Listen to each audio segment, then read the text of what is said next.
pantai.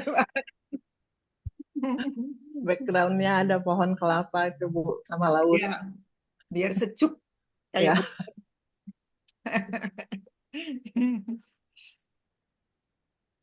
Bersejuk ria kita Ibu di mana Bu? di Pamulang, Tangerang Ah, Selatan. iya Hmm. iya. Hujan juga Dekat di sama sana. aku nih. Iya, hujan terus sama. Iya Pak, saya di Pamulang Pak. Aku di Pondok Pucung. Oh, deket juga Jombang, Pondok Pucung. Betul, dekat stasiun Sediwara. Iya, Pak, ternyata satu rocker ini. Iya.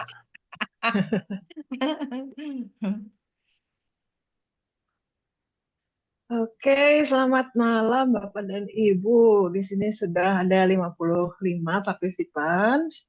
Kita tunggu Selamat yang lain. malam. Ya, Selamat malam, Bu Kenny. halo Bu Mimi. Hmm, Wah, Halo Bu Bu Mimi. Mimi. Halo Bu ya, Mimi. halo, Bu Trami. Iya, Wow, Bu Trami. Hai. Dekat, dekat. Ayo main air pantai. iya.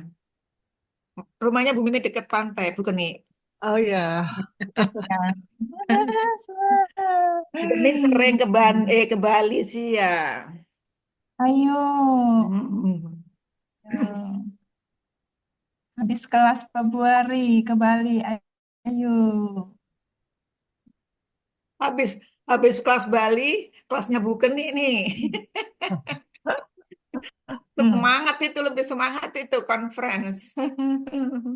iya betul. Kita dalam Hmm. rangka Road to Indonesia International Conference ya. Iya, semangat semangat bulan Juli. Semangat 6 Ayo, bulan lagi nih. iya makanya nggak terasa ya. Iya. Oke, saya buka aja dulu. Ini Zoom meeting kita yang kedua ya. Zoom meeting kedua untuk sama-sama belajar mengenai antroposofi dan tentunya ini dalam rangka kita mau mempersiapkan conference Indonesia International Anthroposophy Conference tanggal 30 Juli sampai dengan 2 Agustus 2025 yang rencananya akan diselenggarakan di Bandung. Dan tim beberapa orang-orang yang ada yang tergabung di dalam tim mulai mempersiapkan konferensi ini. Tentunya Bapak Ibu, teman-teman kalau mau berkehendak membantu dalam hal apapun, kita sangat welcome dan kita sangat butuh bantuannya supaya acara ini bisa terselenggara dengan baik dan memberikan manfaat buat banyak orang. Nah, malam ini kita akan uh, membahas mengenai antroposofi, melanjutkan materi yang sebelumnya nanti akan disampaikan oleh Paul. Juga nanti akan ada sesi art menggambar sederhana bersama Nicole Lawrence. Dan sebelum Paul dan juga sebelum sesi art, nanti akan ada sharing session dulu dari saya tentang pendidikan Waldorf, kemudian dari Suster Chris tentang biodynamic, dan juga dari Ibu Nuke tentang holistic medicine gitu. Supaya kita semua juga punya gambaran bagaimana antroposofi ini diaplikasikan dalam berbagai bidang lah ya. Karena kita juga tahu Rudolf Steiner tidak hanya berkecimpung di bidang pendidikan saja, tapi juga banyak hal yang dia kuasai yang dasarnya adalah menggunakan filosofi antroposofi. Tuh. Bapak Ibu sudah mempelajari kembali mengenai antroposofi. Ada ini ya, ada buku yang juga diberikan oleh Paul. List bukunya ada 4 buku. Lalu juga di WhatsApp group sudah di-share juga recording dari pertemuan yang lalu, sehingga harapannya Bapak Ibu bisa mendapatkan gambaran yang lebih jelas lah ya mengenai apa itu antroposofi.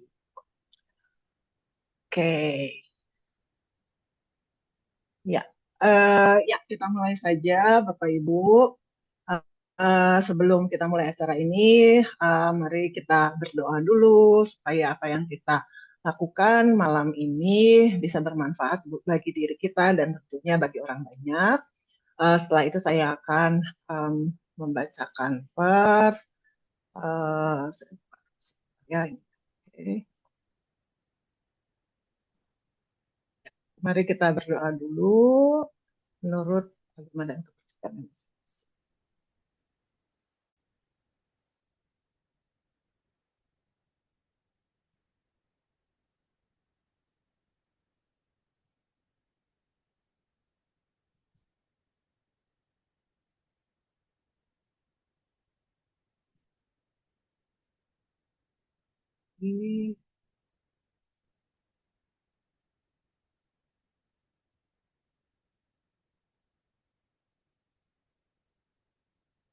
The soil in which the stone was laid could be no other than the hearts and souls of those united in the society. And the foundation stone itself must be the attitude of mind which grows when anthroposophy gives shape to life. This attitude in life, as it is required by the science of the present time, lies in the will to find by deepening the human soul, the path to an awakened vision of the spirit and to a life proceeding from the spirit. Terima kasih. Oke, ya. Seperti yang tadi saya sampaikan, pertemuan kali ini sebelum kita membahas materi dari Paul, ada sharing session dulu ya mengenai pendidikan Waldorf, biodynamic dan holistic medicine. Supaya lebih mudah, saya dulu mungkin ya yang ingin sharing mengenai pendidikan Waldorf. Oke, saya punya waktu, dikasih waktunya 10 menit. Mudah-mudahan pas waktunya. Ya. Nah, ya saya sudah mengenal Waldorf itu 12 tahun lah ya. Sudah 12 tahun dan saya merasa apa yang saya dapatkan, apa yang saya pelajari itu sangat bermanfaat bagi kehidupan saya. Tapi sekaligus juga saya merasa bahwa banyak sekali yang belum saya ketahui. Sehingga saya sangat senang ikut workshop atau training atau seminar yang membahas mengenai antroposofi atau Waldorf. Nah, pada pertemuan yang lalu kita membahas antroposofi dan kemudian saya baca-baca lagi gitu ya mengenai antroposofi. Yang kemudian juga sempat menjadi bahan diskusi antara saya, Bu Triana, Suster Kris, Pak Ming Tao gitu. Dan pada waktu itu Bu Triana men-share sebuah artikel ya. Nah, dari artikel itu saya diingatkan kembali bahwa waktu itu tuh saya pernah belajar yang mengatakan bahwa kita tuh sejatinya adalah spiritual being. Kita tuh sejatinya adalah spiritual being.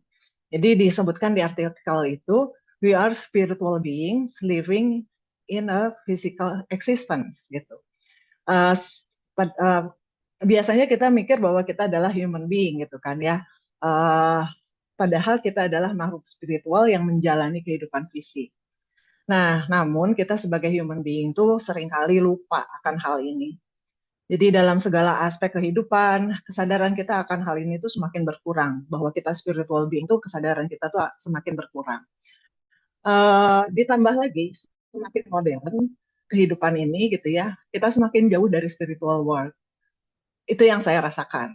Nah, segala hal dalam ranah pemikiran yang menurut kita tuh logis, segala hal materialistik yang menjadi tujuan kita, saya rasakan itu semakin melemahkan kekuatan jiwa kita.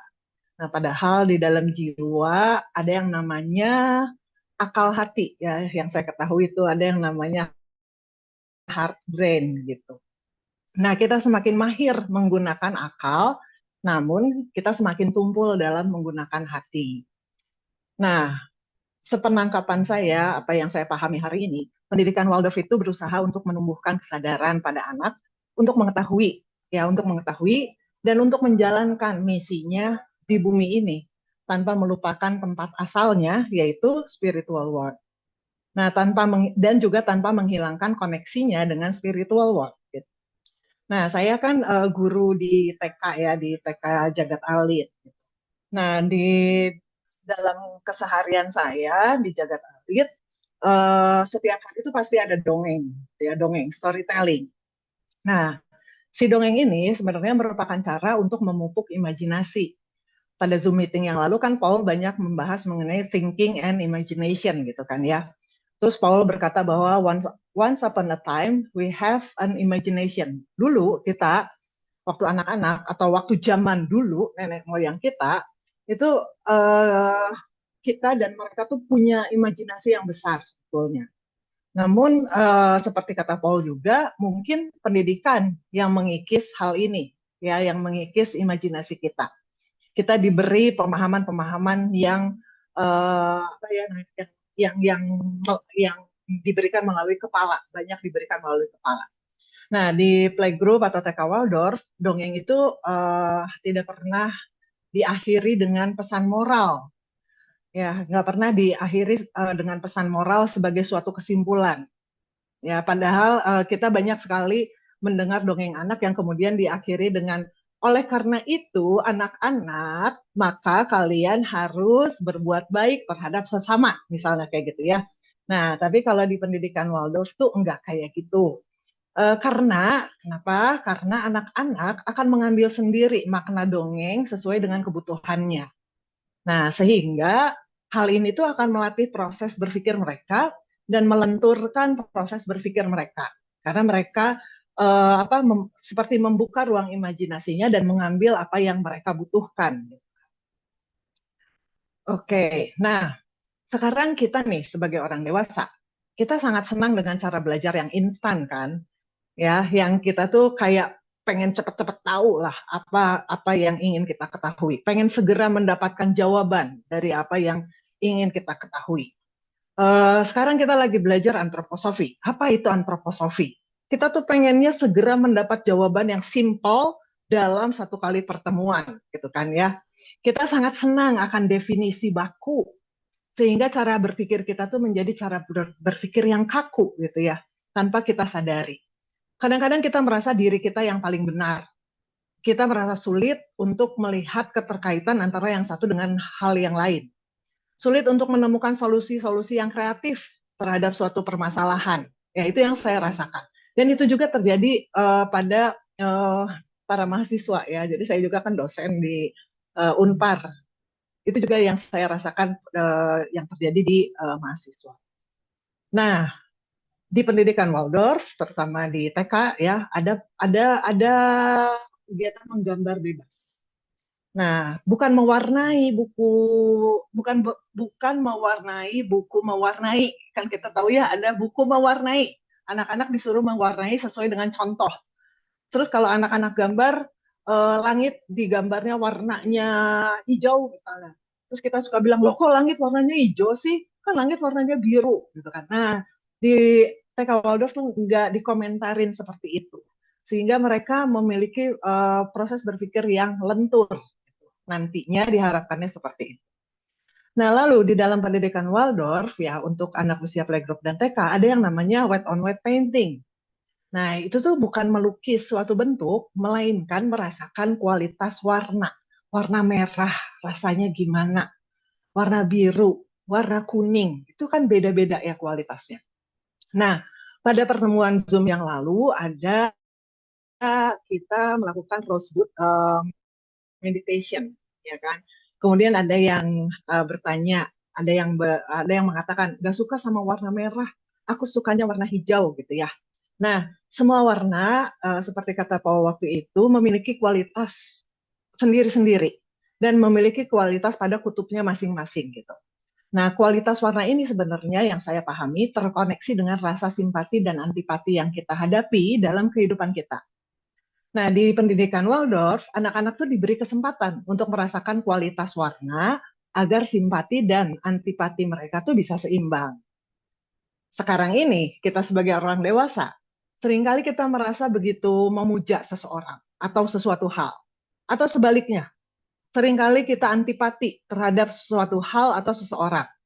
Nah, tentu kan hal ini akan membuat dunia menjadi tempat yang kurang damai ya, kalau kondisinya seperti itu. Nah, lalu saya cerita lagi nih mengenai pendidikan Waldorf ya untuk anak playgroup dan TK. Itu ada yang namanya meaningful activities. Meaningful activities. Guru memasak, guru berkebun, guru menyapu halaman, guru mencuci piring, ya. Nah, anak-anak tuh mengimitasi. Sehingga banyak tuh orang yang bilang, kok ini sekolah Waldorf kayak zaman dulu ya, katanya gitu ya.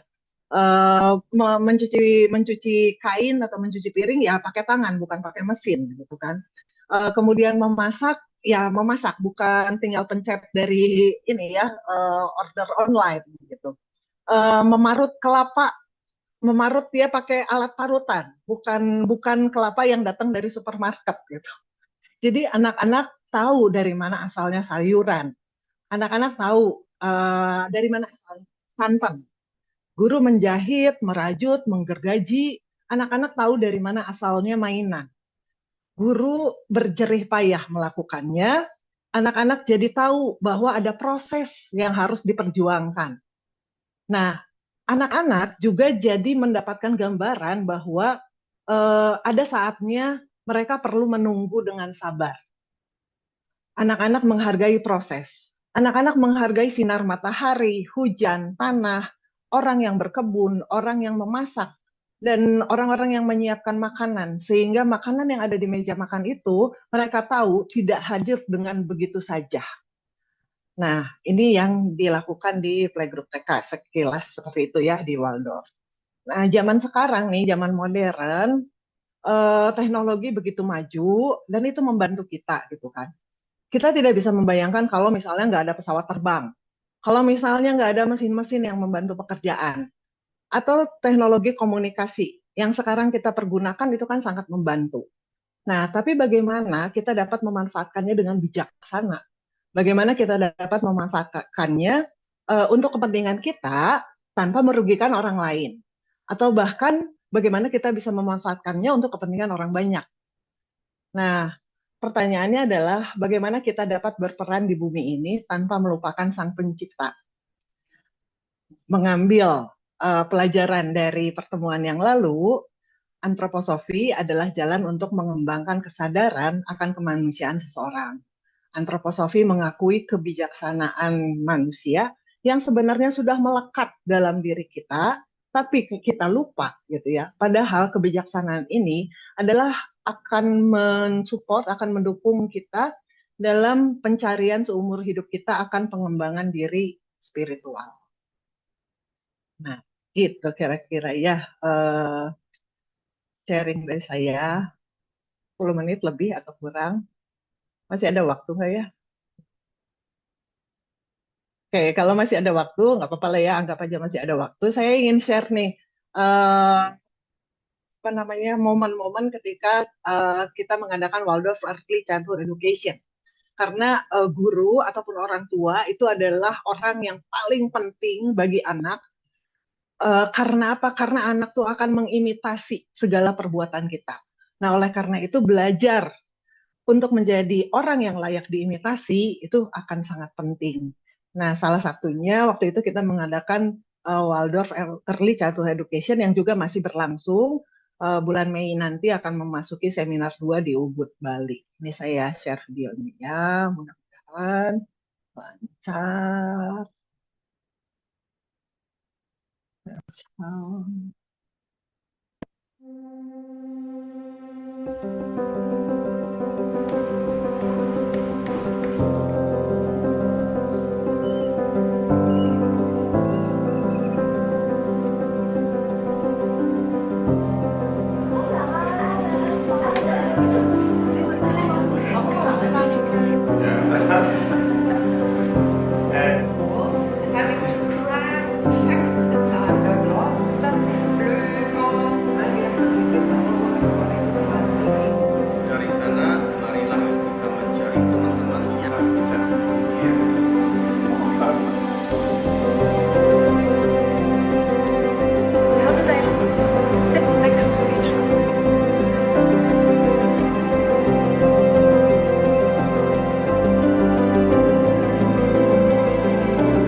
Jadi seperti itu yang kita lakukan dalam training melibatkan thinking, feeling, dan willing. Ya, baiklah. Sekarang saya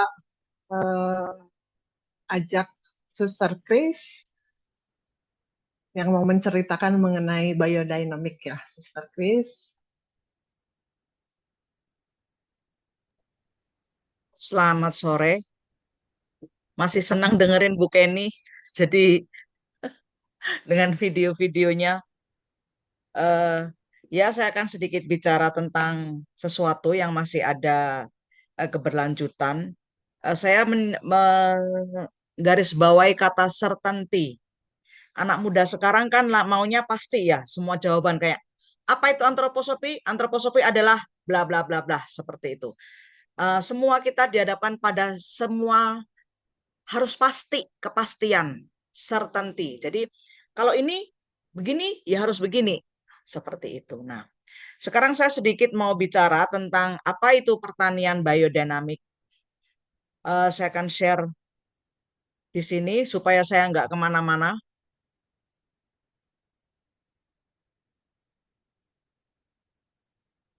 Sudah bisa dilihat?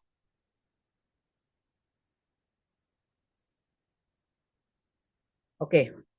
Jadi saya akan sedikit cerita tentang basic banget dari biodinamik. Jadi saya mengenal biodinamik ini 2014 ketika saya pulang dari Filipina terus ke US di Vermont. Di sana di komunitas menggunakan metode biodinamik. Terus saya ikut kayak semacam kursus-kursus lokal seperti itu di Vermont. Nah, dari situ saya ya belajar sedikit lah apa sih biodinamik seperti itu. Akhirnya 2020 saya pulang ke Indonesia, terus memulai kebun pertama kali juga dengan biodinamik. Jadi waktu itu saya nggak ngerti, filosofi nggak ngerti. Yang pasti saya tahu bahwa biodinamik ini adalah pertanian organik, lebih organik plus seperti itu. Nah, apa itu pertanian biodinamik? Jadi pertanian biodinamik ini didirikan oleh ilmuwan Rudolf Steiner yang juga dia juga tentang Waldorf School, juga tentang holistic medicine, semua tentang antroposofi itu oleh uh, Rudolf Steiner. Jadi pertanian biodinamik itu adalah pertanian yang cara bekerjanya mengikuti sinkronis dengan alam, dengan mengakui semua apa namanya keterkaitan dengan alam, semua elemen di alam, sehingga eh, ini sangat berbeda ya dengan certainty tadi yang dikatakan Ibu Kenny, semua serba pasti gitu. Yang semua serba pasti tentunya dengan pestisida. Pestisida sekilo untuk menghasilkan berapa ton jagung, let's say kayak gitu. Pertanian biodinamik juga dipandang sebagai organisme hidup, tempat tanah, tanaman, hewan, dan manusia berkembang bersama-sama. Jadi semua sehat. Terus pertanian biodinamik memakai pendekatan holistik. Ini memastikan bahwa kesehatan dan produktivitas pertanian selaras dengan lingkungan. Itu apa itu biodinamik itu seperti itu. Tapi Ibu Bapak di sini bisa melihat semua di internet banyak sekali informasi tentang apa itu biodinamik. Jadi paling enggak ini membuat sebuah pematik supaya untuk apa sih biodinamik sehingga kan sekarang banyak informasi di mana di Google ataupun di mana akan semuanya ada di situ. Terus jadi meningkatkan kesehatan tanah dan keseimbangan ekologi dan mengutamakan proses alami. Ini artinya apa? Bahwa apa namanya kesehatan alam itu, kesehatan tanah itu penting. Karena ketika kita apalagi yang setelah menggunakan pupuk kimia ya, karena memang proses alami itu sangat dipentingkan di situ. Juga meminimalkan masukan eksternal, mengembangkan ekosistem. Seperti ini, ada buku Vandana Shiva ya yang mengatakan bahwa who really feed the whole world. siapa sebenarnya yang memberi makan dunia itu? Di situ adalah mikroorganisme, itu nomor satu. Mikroba yang tidak pernah kita lihat, yang cacing yang nggak pernah kita lihat, itu justru mereka yang memberi makan kita semua. Sehingga eh, ekosistem dari dalam tanah itu sangat penting. Makanya saya mendirikan komunitas rumah planet itu adalah from soil to soul, karena we what we eat, something like that. Terus yang ketiga adalah ketersediaan herbal tertentu yang bertujuan untuk menciptakan lahan pertanian itu menjadi mandiri. Pangan kita berkualitas. Artinya apa? Bahwa sekarang kalau kita lihat ya, kangkung lah. Kangkung saat ini itu kalau dimasak itu berair, cepat berair, keluar airnya. Dulu waktu kita zaman kecil dulu waktu masak kangkung selalu kita kasih air gitu. Karena memang benar-benar kangkungnya kering gitu. Sekarang kayak benyek-benyek seperti itu. Terus misalnya tomat. Saya pertama kali panen dengan pertanian biodinamik ini waktu itu 2020, tomat yang saya dengan metode biodinamik itu bisa 14 hari di suhu kamar dengan kondisi yang masih crunchy dan fresh. Terus beberapa saya biarkan untuk membusuk begitu. Mereka tidak membusuk, tapi keluar akar. Itulah bedanya. Sekarang ibu bapak beli tomat di supermarket atau di pasar beberapa hari sudah seperti itu. Jadi kualitas pangan itu penting karena di situ juga menghargai alam ciptaan. Jadi pada intinya lahan pertanian dipandang sebagai organisme hidup yang perlu dipelihara secara holistik. Jadi seluruhnya. Jadi misalnya kami ya berkebun di sini, udara itu kita semprot. Kalau kita di sini pakai ekoenzim lah nyemprot udara gitu ya. Supaya udara pun juga bersih ketika kita lihat apa namanya? Dragonfly gitu. Nah, itu menunjukkan udara itu bersih. Ketika sungai di atasnya nggak ada dragonfly, itu ikan nggak akan bisa tumbuh. Ikan nggak akan bisa hidup. Tapi ketika di atas air atau di kolam itu banyak dragonfly, nah itu make sure di dalamnya akan bisa ikan bisa tumbuh seperti itu. Nah, selanjutnya ini apa itu pertanian biodinamik? Itu memperlakukan tanah sebagai sistem kehidupan.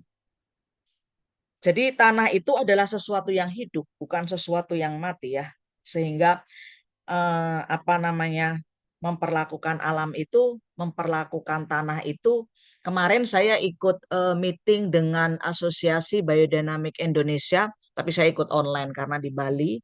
Itu film bagus banget, filmnya adalah holistik dan memuliakan tanah. Di mana kita benar-benar apa namanya ya, bersatu gitu dengan tanah. Apa yang tanah rasakan, apa yang tanaman itu rasakan. Misalnya ada cabai yang belakangnya putih-putih gitu. Saya juga nggak ngerti gitu, ini dikasih apa ya? Tiba-tiba muncul aja. Oh, dikasih ini. Beras fermentasi ke beras semprot dan hilang kayak gitu. Nah, itu ada relasi. Memperlakukan tanah sebagai sistem kehidupan adalah bagian dari kita. Selanjutnya adalah mempromosikan keanekaragaman hayati, menggunakan rotasi tanaman, dan saya mencoba untuk kalau di US ya, di Amerika kita pakai Three Sister. Three Sister itu jagung, jagung itu sebagai turusnya, terus kalau enggak kacang panjang atau buncis, itu kan untuk melilitnya itu pakai si jagung. Nah, untuk mulchingnya, mulsanya itu pakai labu. Labu kan merambat sehingga dia bisa menutupi tanah sehingga menjaga tanah itu menjadi moist. Jadi kita tidak model-model yang apa namanya pakcoy-pakcoy semua, selada-selada semua seperti itu. Jadi terus habis dikasih selada di sini, besoknya brokoli seperti itu. Jadi berotasi. Terus juga berintegrasi dengan hewan. Di sini saya punya magot, cacing, juga ayam. Jadi kita terima limbah dari rumah makan, kafe, kita kasih makan maggot, dan maggot tumbuh, kita kasih makan ayam. Itu sebagai protein. Jadi telur yang dihasilkan oleh kami di sini adalah telur yang ya natural, karena memang tidak pakai makanan pabrikan gitu. Di situ ada integrasi dengan hewan. Dan saya belum punya, sayang, saya belum punya ini. Nantilah kambing ataupun sapi. Nah, juga mempertimbangkan pengaruh astronomi. Inilah yang membedakan pertanian biodinamik itu dengan pertanian organik biasa, karena berpengaruh dengan astronomi. Jadi kita itu punya kalender ya, kalender biodinamik. Oh, ini waktunya untuk menanam, oh ini waktunya untuk membibitkan, seperti itu. Itulah prinsip-prinsip yang dipakai oleh biodinamik yang membedakan dengan prinsip organik lainnya. Karena apa namanya ini seperti di kalender itu sebenarnya gini ya, kita itu bangsa Indonesia itu sebenarnya punya kayak metode pertanian Pranoto Mongso, kita punya di Bali, ada caranya sendiri. Di Jawa Tengah, saya dari Jawa Tengah, punya caranya sendiri. Di budaya lain punya. Cuman kita itu bangsa yang kayak malas nulis gitu loh, termasuk saya ya. Malas nulis, kita tuh suka ngomong. Jadi tidak ada dokumen yang bisa dipakai saat ini gitu. Sehingga hanya kayak ngomong dari sini ke sana, disampaikan ke sana, bahasa Jawanya kayak getok tular, seperti itu. Itu karena kita tidak budaya menulis. Nah, kembali lagi ke pengaruh astronomi itu apa namanya? Kalender, ada kalender biodinamik, tapi saya mengikuti yang Asia ya, karena untuk negara 4 musim dan negara 2 musim akan berbeda kalendernya, karena mengikuti rotasi bulan, posisi Mars, seperti itu. Mungkin kedengaran aneh yang belum pernah mengalami ya. Ini apa sih, ini kayak klenek atau gimana ya? Tapi sebenarnya itu berpengaruh. Ingat nggak kalau ada bulan purnama, ada bahasa Luna. Luna is moon, lunatik, lunatik. Kadang-kadang di rumah sakit jiwa itu kalau lagi bulan purnama orang pada kumat kayak gitu. Jadi itulah pengaruhnya, karena di situ ada gaya gravitasi, seperti itu. Jadi itu sebenarnya bukan klenik, it's really science. Tapi kita nggak pernah menyentuh itu, sehingga itu klenik kayak gitu. Bukan sebenarnya. Yang ketiga adalah mengambil pendekatan holistik. Holistik itu seperti tadi saya jelaskan, jadi secara keseluruhan, tidak hanya ininya, tapi 4 elemen seperti elemen matahari cukup, udara cukup, tanah, seperti itu. Waktu kebun saya ditengok sama orang Jepang, aduh malu banget itu. Tapi waktu itu belum pakai biodinamik ya saya. Orang Jepang itu datang, tiba-tiba dia bawa ini stick gitu panjang. Terus tanah kebun saya itu ditusuk gini, cuman setengah meter. Dia bilang ini, you know, your land is not good, is only 1/2 meter, should be 1 meter dalamnya itu. Jadi di situ benar-benar kayak berpori. Dia bilang, anyway, juga memprioritaskan produk lokal. Jadi kita itu menanam tanaman yang lokal gitu, bukan tanaman yang impor. Sekarang kan menyedihkan sekali ya, apukat nggak ada bijinya, anggur non seedless kayak gitu. Jadi kan, tapi justru malah orang tuh bangga ya. Ih, gue beli anggur loh, nggak ada bijinya. Kayak gitu kan aneh gitu. Dari mana? Bijinya itu dari mana? Seperti Vandana Shiva itu dia fight for seed ya. Seed demokrasi. Bukunya benar-benar hebat ya. Bagaimana dia mengembalikan the seed of heirloom ya. Heirloom seed itu benih yang suci. Jadi yang belum di hybrid gitulah istilah bahasa anunya. Oke, seperti itu. Stop sharing. Itu yang sedikit saya gambarkan, dan untuk apa ya? Untuk memulai sebuah kebun biodinamik itu memang agak sedikit effort, karena di situ ada biodynamic preparation. BD 500, 501, 502 sampai 508. Saya pernah sama Kikis bikin kayak semacam workshop untuk membuat BD 500 dan 501. Di situ memang banyak dibutuhkan. Kayak tanduk sapi juga harus tanduk sapi perempuan. Terus dimasukin puk sapi juga puk sapi yang fresh. dan dari sapi yang sedang menyusui karena di situ ada laktosa.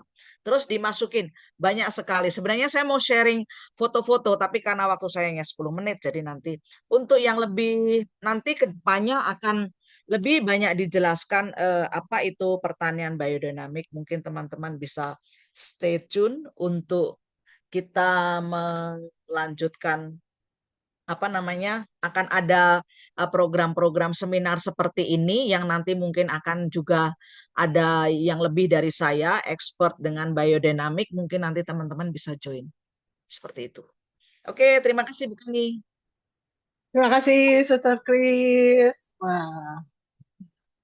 Ya, jadi seperti itu biodynamic yang tentunya juga sebagai gagasan dari Rudolf Steiner ya.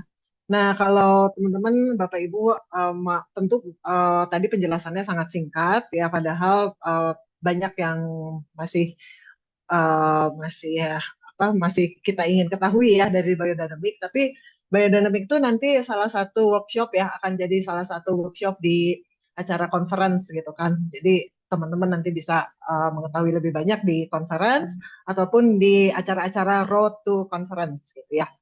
Nah ini belum apa-apa udah ada pertanyaan, tapi saya simpan dulu pertanyaannya.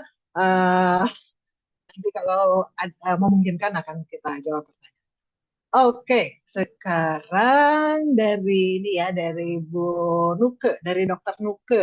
Silakan Dokter Nuke. Oke, selamat malam semuanya. Perkenalkan, saya Nuke, Dokter Nuke dari Bandung. Saya diminta Bu Kenny sharing tentang holistic medicine ya Bu ya, yang tentu saja berhubungan dengan antroposofi. Jadi saya cerita aja praktek saya sebagai dokter anak di Bandung, dan sejak saya mengenal antroposofi sekitar 6 tahun yang lalu ya, itu merubah cara saya praktek sebagai dokter. Eh, jadi sebelum saya mengenal antroposofi itu rasanya pasien tuh bolak-balik datang gitu, nggak sembuh-sembuh. Ya saya sembuh sebentar, nggak lama datang lagi, sampai kadang udah nggak tahu mau kasih apa lagi gitu. Karena apa nggak sehat-sehat lah gitu ya. Cuman hilang gejalanya sebentar, habis itu sakit lagi. Begitu saya mulai belajar antroposofi, baru saya mulai menemukan kepingan puzzle itu gitu. Kenapa sih nih anak nggak sembuh-sembuh gitu, atau susah sekali untuk sehat gitu kan. Nah, di situ saya mengenal konsep holistik ya, konsep kesatuan antara badan, jiwa, badan, mental, dan spirit gitu ya. Nah, itu di situ jadi saya pelan-pelan saya belajar belajar belajar, dan akhirnya saya menemukan kalau anak misalnya sakit itu pas ditelusuri lagi lebih dalam, jadi lebih menelusuri lebih dalam, bukan cuma sekedar kumannya apa, nama penyakitnya apa gitu ya. Tapi saya mulai menemukan kalau ternyata sakit itu karena pola hidup misalnya, karena makanannya, karena minumannya, karena pola tidurnya, terus karena mainnya, misalnya itu. Itu baru sampai aspek fisik ya dan eterik. Terus saya lihat lagi ternyata emosi ibunya juga pengaruh gitu. Jadi kalau misalnya ditanya, ini anak sakit nih, ditanya, ibu, maaf ya bu, ibu bagaimana kondisi ibu sebenarnya gitu kan? Saya juga lagi banyak masalah dok. Nah, gitu. Nah kayak gitu, oh tuh kan nyambung gitu ya.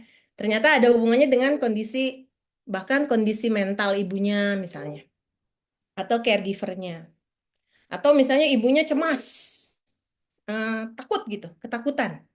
Nah itu juga mempengaruhi kondisi anaknya. Nah itu udah aspek spiritual ya. Jadi itu semua saling berhubungan gitu. Nah sejak saya melihat itu, saya mulai menyentuh ke area sana gitu ya. Jadi saya perhatikan juga yang lain-lain itu, yang tadi. Nah, itu nanti berjalan dengan waktu memang lebih lama ya sembuhnya. Jadi maksudnya enggak, misalnya anak panas nih, langsung kasih paracetamol, ya panasnya turun dong. Tapi kalau misalnya dengan pendekatan antroposofi, kita nggak gampang kasih obat gitu. Jadi kita kasih edukasi, pengertian kepada si ibu apa itu sebenarnya sakit. gitu. Karena sudut pandang sakit antroposofi dengan sudut pandang sakit medis itu beda gitu. Cara perspektifnya memandang sakit itu berbeda di antroposofi dengan di medis misalnya. Gitu. Jadi kalau di antroposofi ya sakit itu proses belajar gitu ya. Proses belajar kita menjadi manusia gitu. Tapi kalau di medis kan sakit tuh karena korban infeksi gitu. Karena diserang oleh kuman misalnya. Nah, itu kan beda sebenarnya, beda jauh gitu ya. Jadi sejak saya mengenal antroposofi, yang saya lihat adalah bagaimana mensupport self healing, kemampuan manusia yang sejati yang sudah diberikan oleh Tuhan gitu loh. Adalah self healing. Self healing itu didapatkan dari self management misalnya. Bagaimana dia bisa hidup dengan selaras alam gitu. Jadi fokusnya ke situ gitu. Jadi lebih ke prevention dibanding minum obatnya apa gitu. Obat itu cuma menekan gejala sebenarnya. Sama sekali nggak ada hubungannya dengan sehat gitu. Nah, dengan lebih fokusnya bagaimana kita support gitu ya, support kesehatan. Nah, itu. Jadi mulai memperhatikan pola hidup. Saya lebih banyak kasih edukasi. Lebih memperhatikan makan, minum, tidur, main. Nah, makanya saya sampai belajar Waldorf. Sampai belajar Waldorf karena itu ilmu Waldorf itu sangat penting kalau bagi saya ya sebagai dokter untuk mensupport kesehatan pasien-pasien saya gitu. Karena itu di Waldorf kan saya belajar oh main yang benar tuh kayak gimana. Ya kan? Karena tidak ada itu pengetahuan itu di sekolah kedokteran anak gitu. Main yang benar kayak gimana gitu kan. Nah, saya belajar di situ oh main tuh harusnya kayak yang tadi Bu Kenny bilang lah ya, tadi nggak usah saya ulang lagi. Misalnya terus di Waldorf juga ada biorhythm ya. Ritme tuh sangat penting. Boundaries tuh sangat penting. Gitu kan? Nah, itu berhubungan banget dengan kesehatan gitu. Bukan cuma pendidikan. Itu sangat dibutuhkan gitu. Sejak saya fokus ke sana, juga satu lagi soal mental ibunya, saya jadi psikolog kalau praktek. Terpaksa ya, karena bagaimana lagi gitu. Karena kalau ibunya tetap cemas, kalau ibunya tetap ketakutan, atau ibunya tetap terjebak dalam kondisi mental dan emosi, itu susah sembuhnya gitu. Jadi ya saya pelan-pelan deh berusaha mensupport si ibu lah gitu untuk perkembangan jiwanya dia gitu. Ya sebisanya sih gitu ya. Sebisanya itu ya kira-kira 1 jam lah praktek satu pasien. Ya kayak gitu ya. Tapi ya memang kerja keras ya untuk bisa melakukan ini.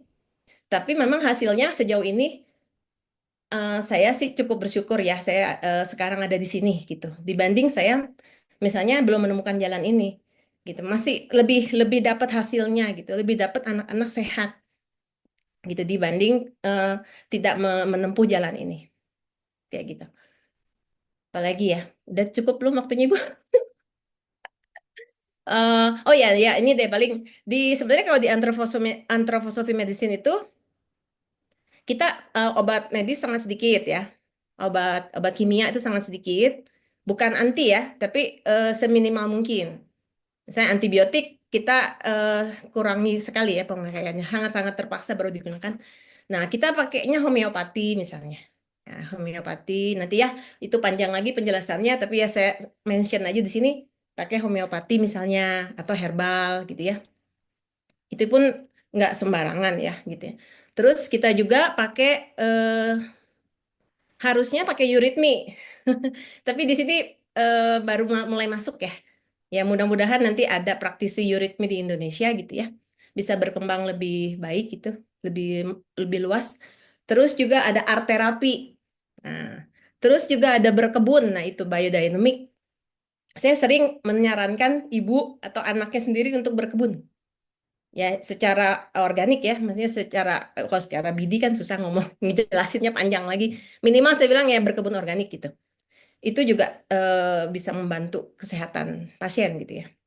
Terus juga Waldorf, jadi kadang saya jadi promosi sekolah juga di situ. Ya jadi terintegrasi gitu loh. Ini kesehatannya tuh integratif gitu, terintegrasi dengan pendidikan, dengan dengan berkebun tadi, dengan nutrisi. Itu saya belum sebut tentang nutrisi. Ada juga nutrisi yang khusus ya di antroposofi misalnya. Ini makanya antroposofi ini menurut saya suatu harapan gitu untuk hidup yang lebih baik gitu ya. Semoga bisa berkembang luas di Indonesia, kita saling mendukung satu sama lain, komunitasnya terus kuat dan berkembang. Karena saya juga sebagai dokter membutuhkan semuanya gitu, membutuhkan Bu Kenny, membutuhkan Suster Chris, membutuhkan semuanya untuk mendapatkan tujuan utama yaitu kesehatan.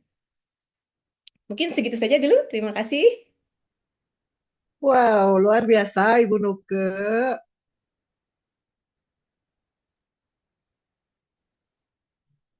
Mana nih Bu Nukenya?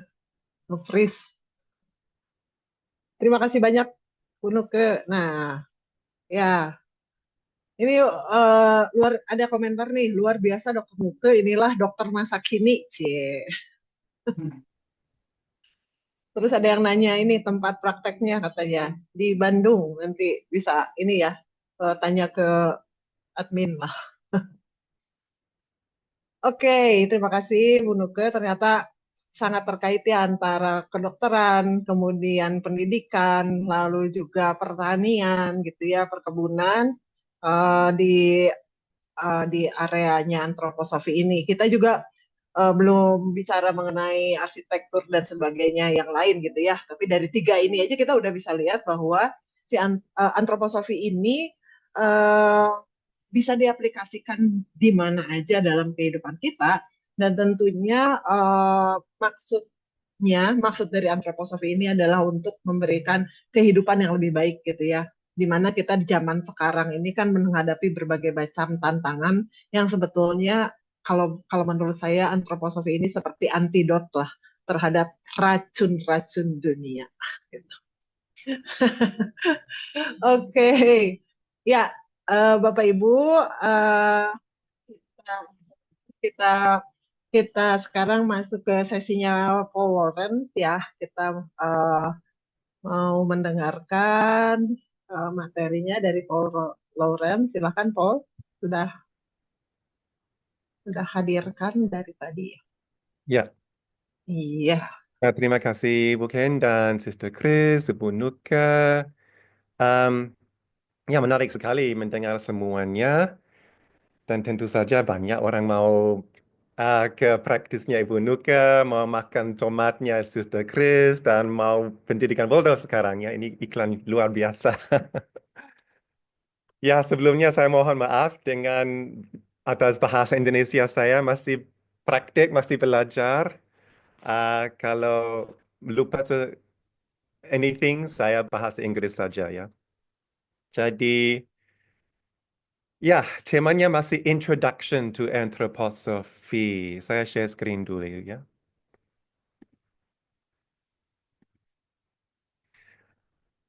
Ya, introduction dan seperti dikatakan tadi, ini tema yang luar biasa, sangat besar. Tidak mungkin kita bisa menangkap semuanya dalam waktu 1 jam atau 2 jam atau 2 sesi pun. Ini sama seperti saya diajak introduction to Buddhism atau Christianity dalam 1 jam, nggak mungkin kan? So we try. Saya mau mulai dengan definisi yang saya berikan minggu yang lalu.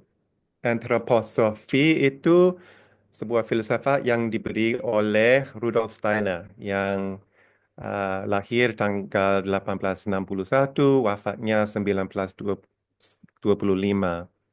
Antropo itu berarti human atau manusia, Sophia itu kebijaksanaan, wisdom. Jadi, apakah bisa mengatakan bahwa antroposofi itu kebijaksanaan manusia? Nah, Rudolf Steiner bilang, tidak seperti itu. Penafsiran yang tepat terhadap kata antroposofi bukanlah kebijaksanaan manusia, melainkan kesadaran tentang kemanusiaan seseorang. Jadi ini tentang kebijaksanaan ya tentu saja, tapi juga kesadaran, however deep you want to go, kesadaran dan kemanusiaan. Nah, masih ingat waktu yang lalu kita mau ingatkan bahwa kita semua manusia dengan wajah, dengan mikrofon dan kamera juga. Apakah bisa? Apa? Let's see each other. Let's see each other's faces and hear each other's voices. Boleh buka mikrofon semuanya? Sebentar saja, setengah menit. Dan buka mikrofon. Dan menyapa. Selamat malam semuanya. Selamat Halo. malam, kamu makan apa? Selamat Malam semuanya. malam. Malam. Malam, Dr. Boy. Selamat malam. Bye. Selamat malam. Halo. Nice to meet you. Oh. Selamat malam. Halo. Selamat malam.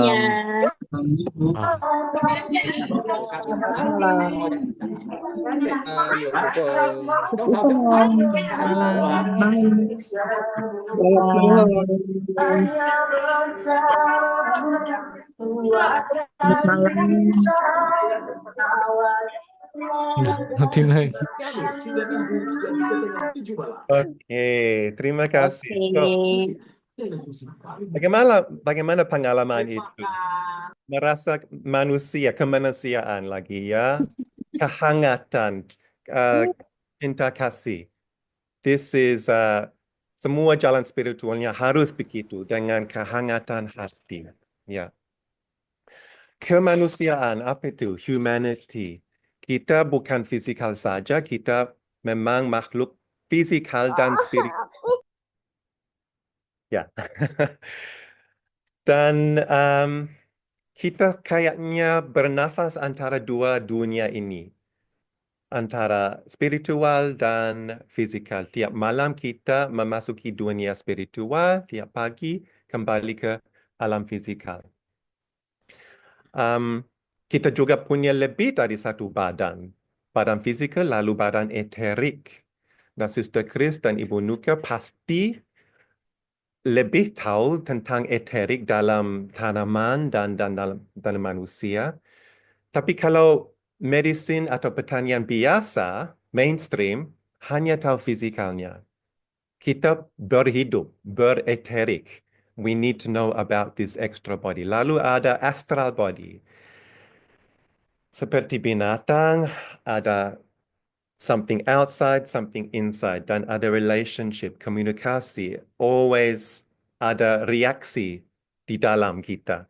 Semua binatang kita bisa prediksikan bagaimana mereka akan bereact kepada sesuatu yang di luar. Kalau kita manusia, setiap individu punya badan astral yang berbeda.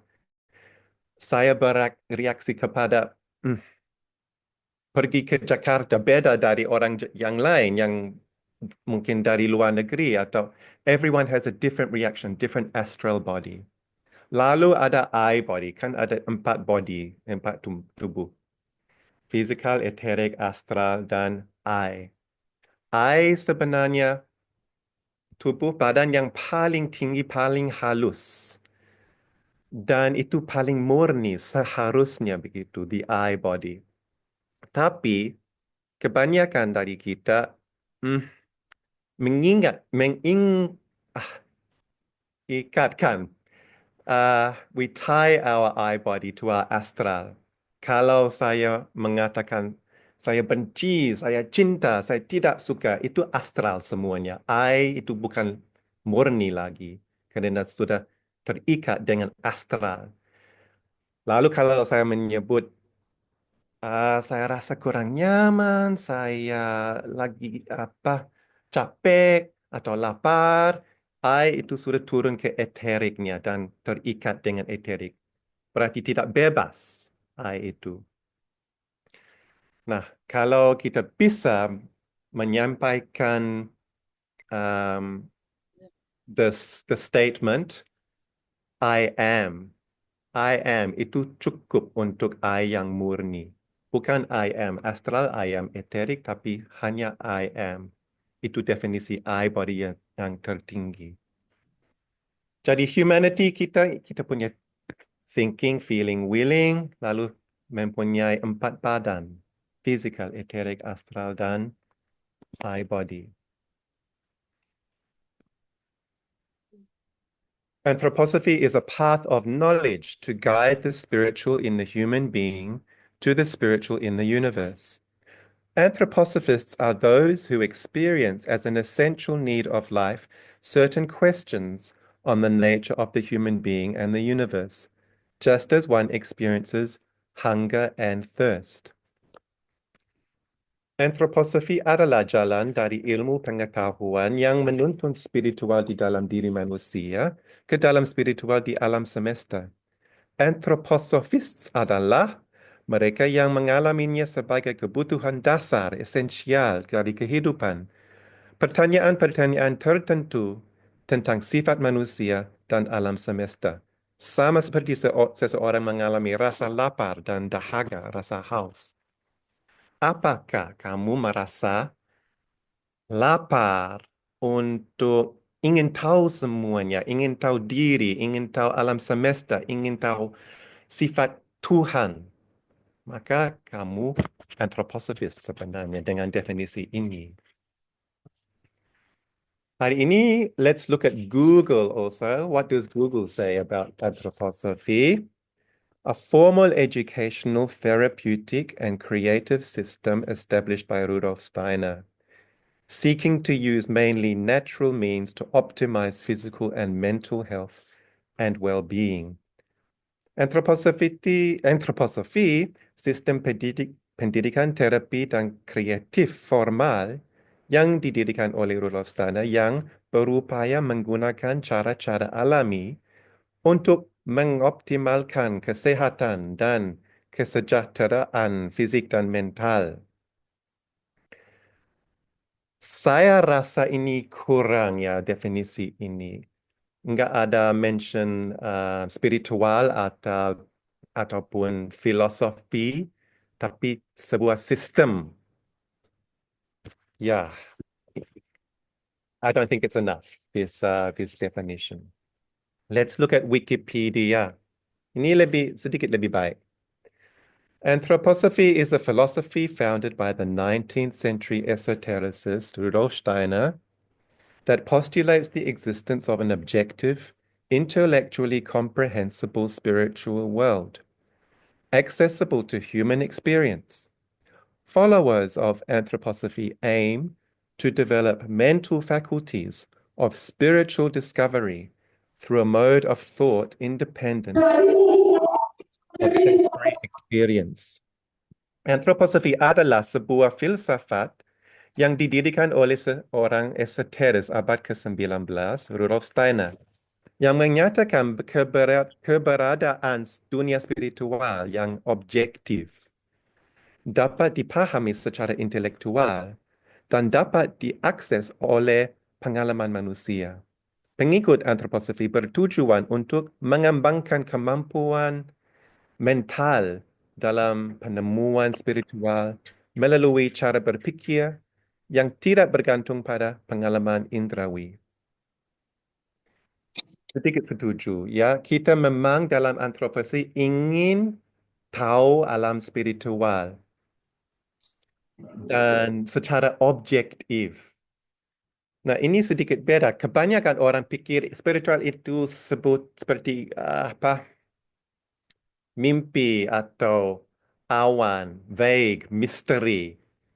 Tapi Rudolf Steiner memberi banyak latihan supaya kita bisa membuat pikiran tajam, perasaan sensitif, supaya kita bisa benar-benar tahu secara objektif tentang makhluk spiritual,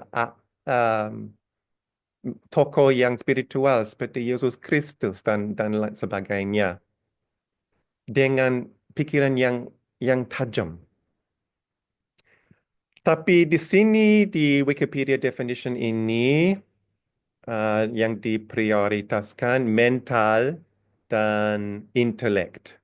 Nah, ini berkurang ya karena kita juga mempunyai perasaan dan kehendak. Perasaan itu sangat penting. Dan kehendak, will, thinking, feeling, willing. Kalau kita hanya memikir dan intelektual, itu kurang seimbang sebenarnya menurut anthroposophy.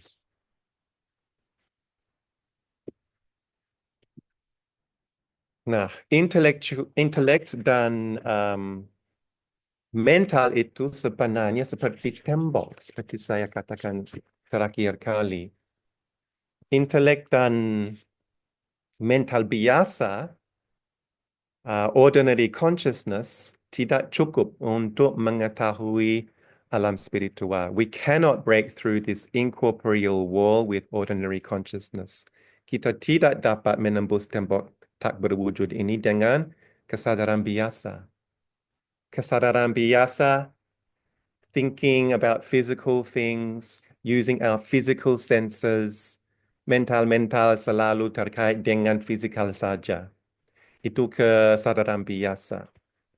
Jadi beliau memberi banyak latihan, banyak saran ya untuk menembus tembok intelektual fisikal ini. Seperti yang saya sampaikan terakhir kali, 6 latihan dasar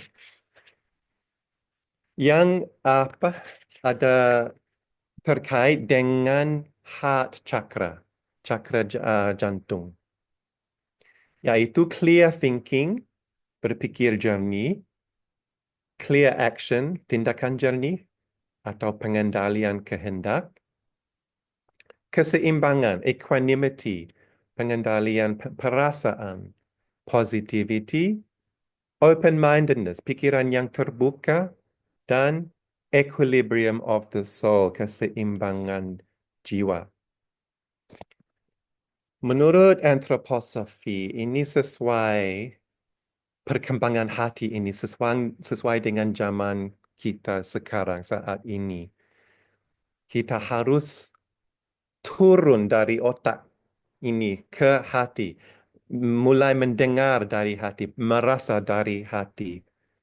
Jadi latihan ini akan membantu untuk membuka kesadaran hati, heart consciousness.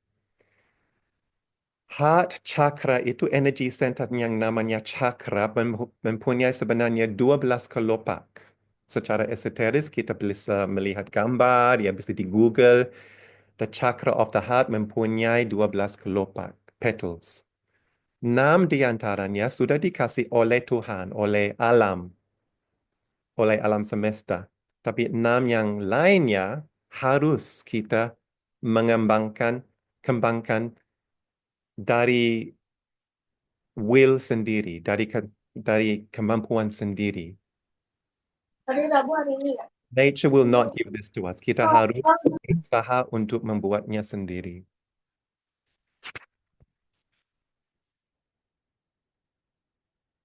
Nah, sebuah latihan yang saya kasih minggu yang lalu itu meditasi apa namanya?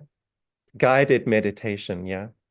Masih ingat saya memberi bayangan sebuah bunga mawar di mana kita harus sangat dengan will yang sangat membuat bunga mawar itu seperti betul-betul berada, bisa dicium, bisa dirasakan, sampai bisa hampir menjadi bunga mawar itu, bisa menjadi kemerahannya atau kehijauannya. So, kenapa ya kita mau pindah dari pikiran yang kaku, yang beku, frozen, intellectual saja, ke pikiran yang lebih mengalir, lebih cair, lebih fluid, gagasan yang berhidup. So that's why minggu ini kita akan mencoba sebuah latihan menggambar sama istri tersayang saya, Ibu Nicole. Tapi nanti saya mau menyampaikan materi dulu ya. Inilah sebuah contoh. Kan very very simple, kan simple. Sorry. Very simple picture. Akan kita coba nanti. Nanti tolong siapkan sebuah pensil biru dan kertas putih. Ini bukanlah tentang membuat sebuah karya seni yang akan dipamer. Bukan. not materialistic about the end product. Ini tentang proses. Ini tentang perasaan dan kehendak, your will in trying to feel something. Pertanyaan yang paling penting adalah apa yang kamu rasakan dalam proses ini. Pertanyaannya, apa yang kamu lihat di gambar ini? Ada dua warna ya, kan, biru dan putih. Tapi ada juga area zona yang tidak biru dan tidak putih, seperti bernapas, in between area di antara biru dan putih. Ini area yang paling menarik untuk diskusi kita hari ini. Kita bisa melihat di sini area yang terbentuk, bukan segi empat di sekitarnya, yang di dalamnya, yang berwarna itu.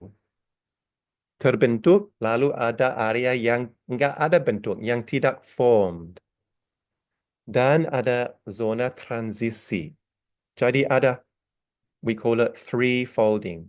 Ada tiga cara, tiga sifat alam semesta yang digambarkan di sini. Ada formed, terbentuk, ada yang bebas, tanpa bentuk, dan lalu ada bernapas antaranya. Ini merupakan banyak hal, seperti badan kita. Kita mempunyai badan fizikal yang seperti biru di sini. Lalu kita mempunyai badan spiritual yang seperti putih di sini. Dan kita sehari-hari bernafas antaranya. We go to spiritual, we come back to physical. Pada malam hari kita meninggalkan tubuh dan memasuki kembali ke dunia spiritual. Begitu pula saat kematian kita meninggalkan dunia. Pada saat-saat tidur nyenyak, deep sleep, kita sebenarnya bebas dari semua fizikal. Kemudian kita pelan-pelan kembali ke tubuh kita. Pelan-pelan, ya. We don't just wake up, boing, suddenly we are back. Ada transisi yang sangat menarik. Tolong diamati, ya. How we wake up slowly, how we go to sleep slowly. Bagaimana transisi antara sleep dan waking. Ya, jadi gambar ini juga merupakan tiga keadaan, like awake state, sleeping state, and dream state. Saya rasa kita sangat tahu tentang fisikal yang terbentuk, yang beku dalam otak. Yang kita belum banyak mengetahui ialah alam spiritual. Rahasianya atau tipnya ialah area abu-abu ini, the dream state. Dan saya merasa kita di Indonesia di sini sebenarnya mempunyai head start karena saya sering kali berkunjung di Indonesia dan merasa ini negara abu-abu. Ya, maaf. Tapi Bentar, kan kita lagi baca yang itu. ya, terima kasih. Ini negara yang masih mempunyai mitos dan legenda yang sangat kuat. Legenda dan mitos itu apa? Area abu-abu. Apakah legenda dan mitos itu nyata atau tidak? Bisa mengatakan ya, bisa mengatakan tidak. Lebih baik mengatakan ya, gray area, ya tidak.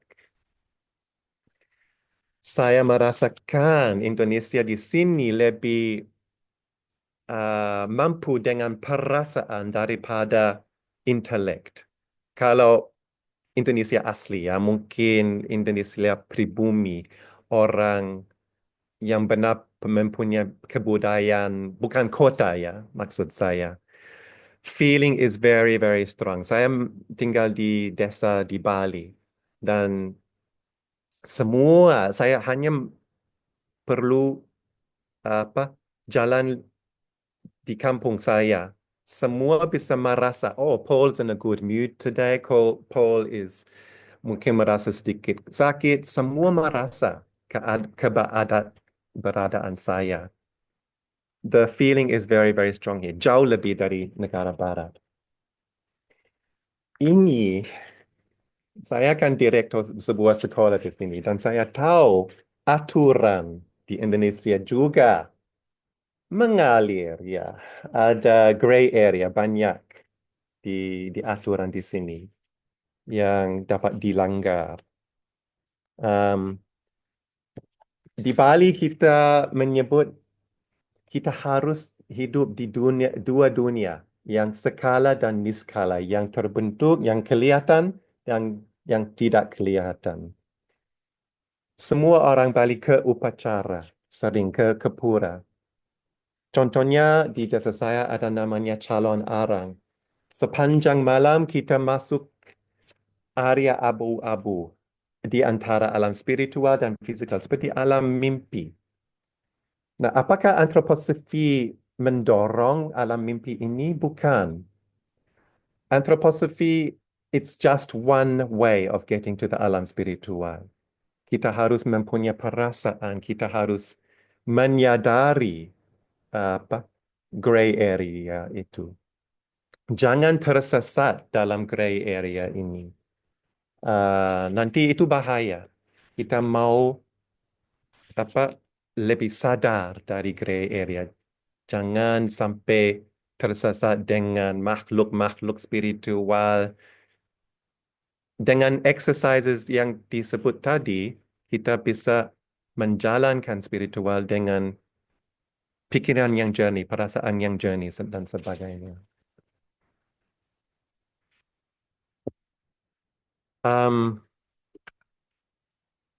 Oke. Saya mau menunjukkan sebuah gambar bagaimana kesan pertamanya kamu.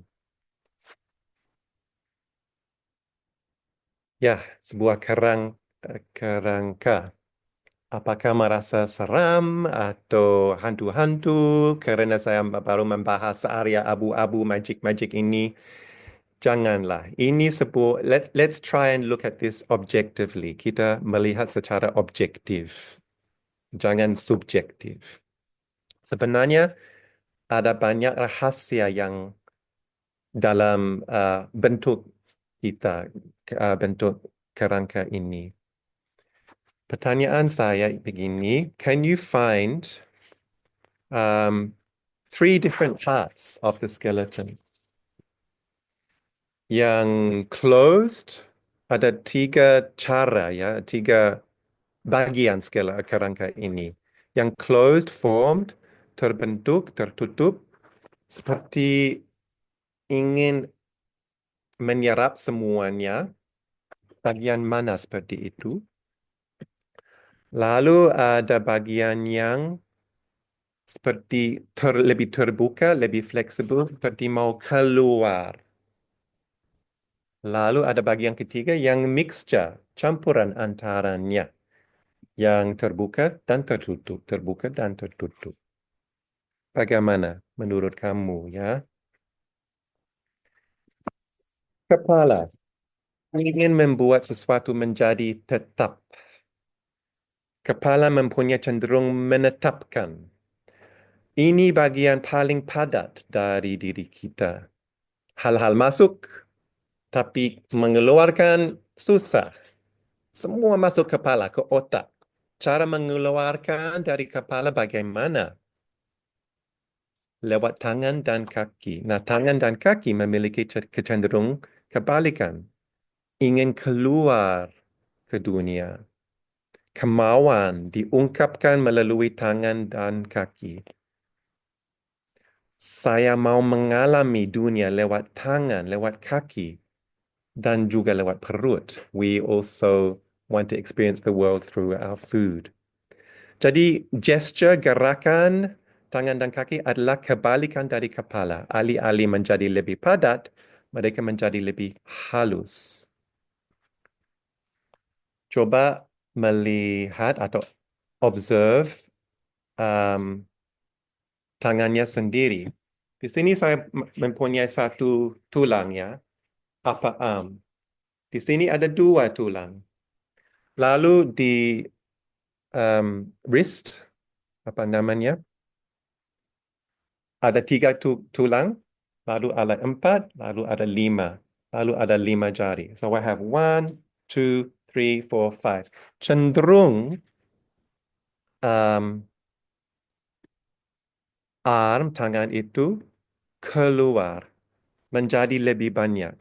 Kalau memberi kesempatan, tangan saya memang menjadi 6, 7, 8 sampai tidak terbatas. Cenderungnya ingin menjadi, it wants to become something. Apa yang saya menangkap, itu saya menjadi. Tapi cenderung kepala itu kebalikan. Saya memisahkan diri dari dunia dengan tulang yang padat ini.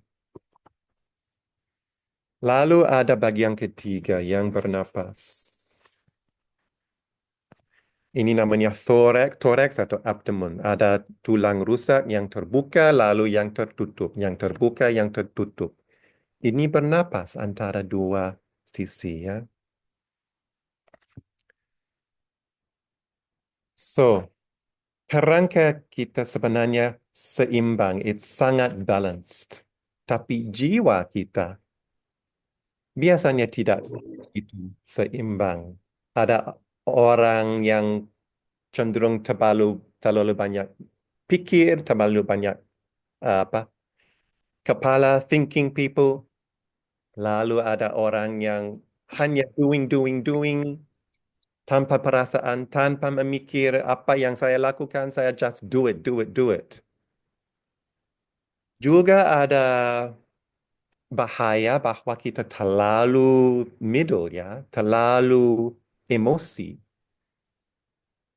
Orang yang terlalu bersedih atau marah tidak bisa memikir atau mengatur perasaannya atau tidak bisa melakukan tindakan apapun karena terlalu sedih atau terlalu marah seperti cannot do, cannot think. Jadi tiap orang punya cenderung terlalu feeling, terlalu willing. Dan kita bertujuan untuk menyeimbangkan semua hal ini.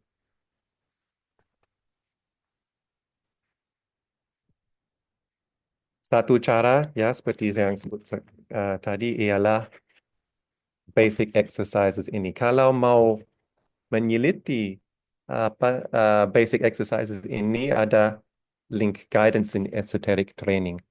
Bisa membaca lecture-nya Rudolf Steiner tentang 6 basic exercise ini.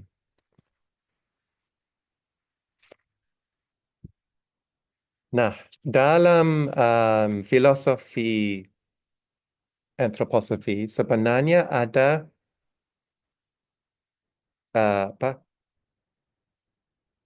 thinking, feeling, dan willing itu muncul pada usia yang tertentu. Kalian mungkin pernah mendengar bahwa Waldorf Education itu tidak mengajarkan membaca dan menulis di taman kanak-kanak. Kata orang, Waldorf itu menghindari early learning. Tapi itu salah. Kami tidak menghindari early learning. Kami hanya mengamati, mengobserv anak-anak, cara belajar yang alami mereka bagaimana. Melalui will, tindakan, imitasi, eksplorasi. Anak-anak harus memerintahkan tubuhnya sebelum memerintahkan pikirannya. Jadi, di Waldorf Education ada 7 tahun willing, discovering the world through play, imagination, exploration, imitation. Tapi sebelum pemikiran kritis muncul, ada 7 tahun perasaan, fase perasaan dari usia 7 sampai 14, anak-anak merasakan dunia melalui cerita, dongeng, seni, imajinasi. Anak-anak kita di Madu ingin tahu, tell me a story. Saya mau mengalaminya. Please tell me a story about a king, uh, about a farmer, tentang polisi, tentang tentara, tentang orang bodoh, orang cerdik. Ingin tahu semuanya lewat apa? Cerita. Lewat perasaan, lewat doing juga. Doing sangat penting, willingnya masih di usia ini, usia SD. Semua pikiran muncul secara otomatis. The thinking comes automatically by itself. Enggak usah dipaksakan ke dalam otak anak itu. Mereka sering kita ingin melihat aha moment dari setelah cerita atau melakukan sesuatu. Ibu, baru saya mengerti karena saya pernah melakukan dan mendengar cerita. That's what we're looking for. Pikiran yang muncul sendiri. Nah, setelah pubertas, inilah baru saatnya untuk berpikir kritis. Jika kita telah mematangkan willing dan feeling dengan cara yang sehat pada usia 0 sampai 14, kita akan melihat seorang pemuda yang sangat matang dan cakap. Seseorang yang mengenal dirinya sendiri dan siap menghadapi dunia. I wish you could see di Waldorf School yang sudah lama, seperti Waldorf School yang dulu saya di Perth. Ada presentasi untuk kelas 12, di mana semua anak harus berpresentasi hadap 200 orang tentang proyek 1 tahun, 1 year creative project. Mereka juga harus menulis essay dan menulis journalnya. Ada sebuah anak yang pernah merakit mobil dari 0 dengan usia 17. Anak saya sendiri dengan usia 17, dia pergi sendiri dari Australia ke Pulau Lombok untuk membantu seorang anak yang buta di satu mata. Dia crowdfunding, dia menabung uang dari teman-temannya dan mengumpulkan cukup uang untuk mengantar anak itu ke Bali untuk menjalani operasi mata. This is really, he had to have will, they had to have the feeling, lalu harus merencanakan, memikir semuanya. We can really see seorang anak yang utuh, yang whole, yang loves to learn, and matang. Jadi inilah sebuah contoh how the Waldorf teachers see the human beings. Waldorf teacher mengamati anak dengan 3 lensa ini, thinking, feeling, willing. Dengan 4 lensa juga yang tadi saya sebutkan, physical, etheric, astral, dan I. Ada banyak lensa lagi yang bisa diajarkan kepada guru, dokter, dan sebagainya. Guru-guru Waldorf mencoba dan memahami manusia perkembangan anak dengan cara tersebut, thinking, feeling, dan willing. Dan banyak konsep lain dari antroposofi. Setiap orang mempunyai levelnya sendiri. Ada banyak hal yang dapat kita lakukan yang dalam tanda kutip Waldorf. Ada cara teknik, ada aplikasi praktis. Itu semua berasal dari antroposofi sebenarnya. Seberapa dalam kamu melangkah tergantung pada kamu. Apakah kamu mau surface atau deep? Begitu pula dalam pertanian biodinamik. Apakah kita hanya melakukan cara-cara teknik, aplikasi praktis? Itu bagus juga. ada hasilnya, tapi itu masih berfungsi. Tetapi kita bisa melangkah lebih dalam, lebih jauh. Begitu pula dalam anthroposophical medicine, apakah itu hanya teknik atau aplikasi praktis? Saya pikir bisa juga, cukup. Tapi kita sebagai manusia dipanggil untuk melangkah lebih dalam, lebih jauh. Bisakah kita hanya bertahan di permukaan? Saya mau tutup dengan sebuah kutipan Rudolf Steiner. There is no greater arrogance than to say that one only needs to be a good person, and then everything is in order. After all, one must first know how to do it, how to really be a good person. Rejecting wisdom with our present-day consciousness would be a sign of great arrogance. True understanding of what is good requires that we intrude deeply into the secrets of wisdom. That would, of course, be inconvenient because we would have to learn much. Tidak ada kesombongan yang lebih besar daripada menyatakan bahwa seseorang hanya perlu menjadi orang baik, maka semuanya akan sempurna. Bagaimanapun, seseorang harus terlebih dulu tahu bagaimana melakukannya, bagaimana menjadi orang baik yang sesungguhnya. Menolak kebijaksanaan dengan kesadaran kita saat ini akan menjadi tanda kesombongan yang besar. Pemahaman sejati tentang apa yang baik mengharuskan kita untuk menyelami rahasia kebijaksanaan secara mendalam.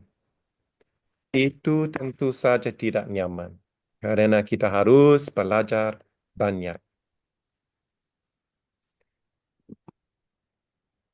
Saya mau menyaran untuk janganlah mencari jalan yang simple, yang nyaman. Tentu saja kita boleh merasa nyaman kadang-kadang, tapi kenyaman itu bisa membuat kita manja juga, ya kan? Janganlah menolak kebijaksanaan. Kita semua masa ini dipanggil untuk menjadi lebih bijaksana. Begitu, Ibu Ken, terima kasih sudah mendengar. Terima kasih, Paul. Kalau Apakah ada yang, untuk menggambar sedikit? ya, Banyak ya, pemikiran, ya? betul, betul. Okay, good. So, this is my wife. Halo, Oh, Nicole. selamat malam semuanya. Maaf ya, saya akan pakai bahasa Inggris. Kalau nanti tidak mengerti semua, tidak apa, bisa ikut menggambar saja. Ya? Oke. Oke. Nah, belum itu gambar istrinya bawa. You have to mute you.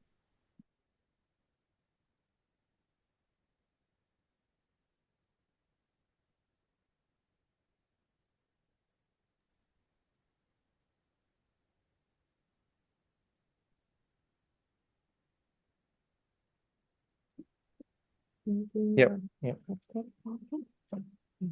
Teman-teman bisa disiapkan kertas dan pensil warna ya, Nicole ya?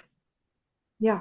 Okay, so can we see Nicole's screen now? Sebentar. Di pin aja ya, Nicole. Coba dicari dulu. Boleh dibantu ini host atau co-host?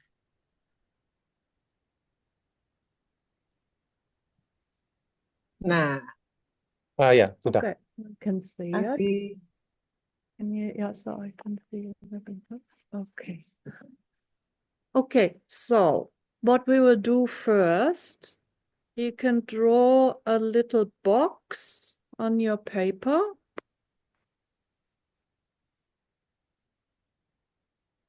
like this. And you can start any time. You can watch first, or you can start with me. And what we're going to do, we're going to draw from the center by just shading.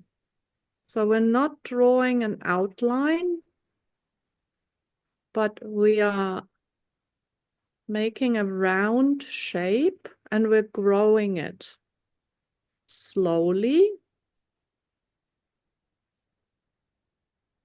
So we can actually not see how it is growing, but it is growing. It's sort of organically getting bigger.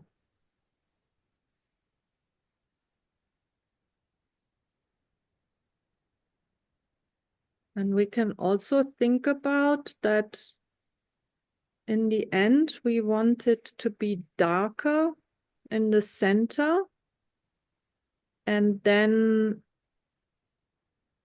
kind of disappear into the white. So sometimes you can take a moment and have a look, and then maybe start again in the middle and add another layer of darkness.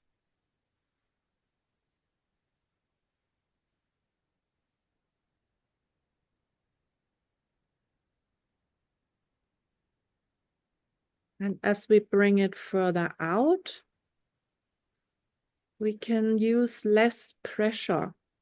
So the blue is lighter.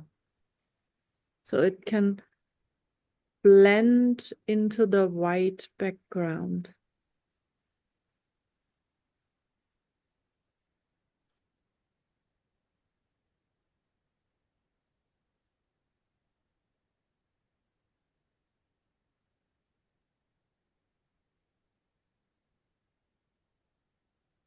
And we can maybe remember what Paul was saying about how this is breathing between the formed, which is the dark blue in the center, and the unformed, which is the white in the background.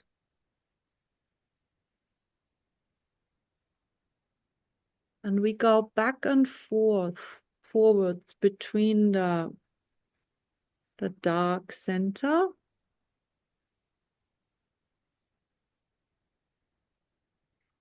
and the white background. And we're trying to create this seamless transition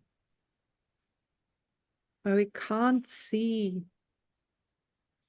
how it dissolves into the white background.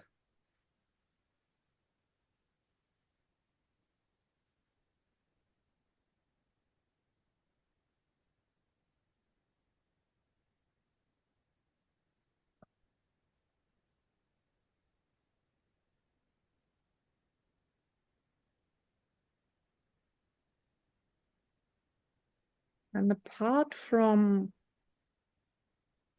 doing the actual drawing, you could also observe your breathing. Observe how you're breathing while you're doing this.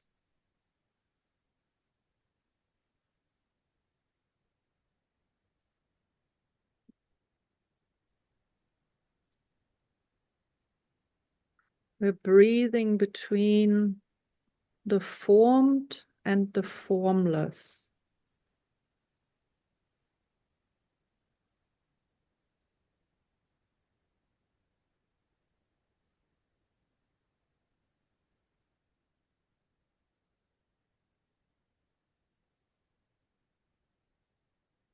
And also observe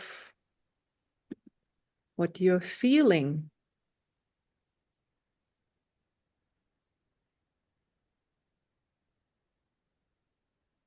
You feel a balance between the form and the formless.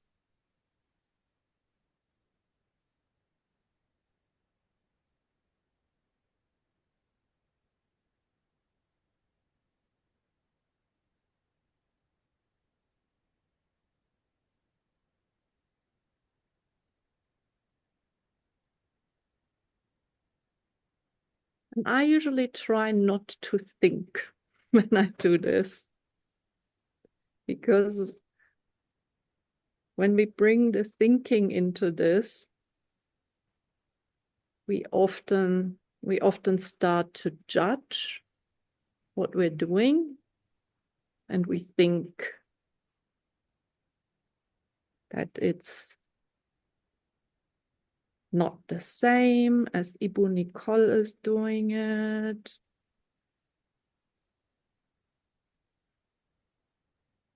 So it's good to just really enjoy the activity, to breathe with it,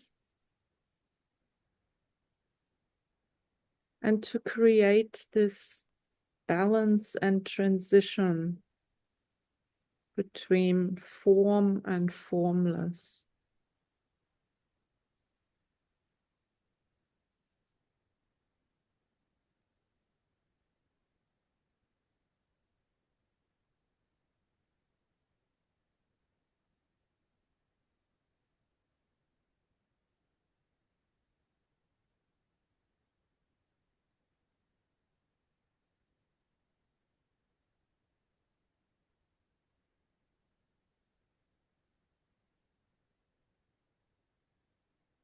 This is also a good exercise that you can do every day,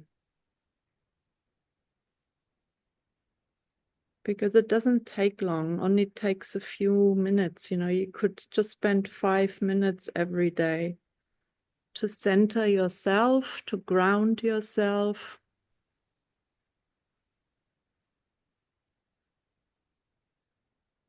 Create a drawing like this that transitions from dark to light, from form to formless.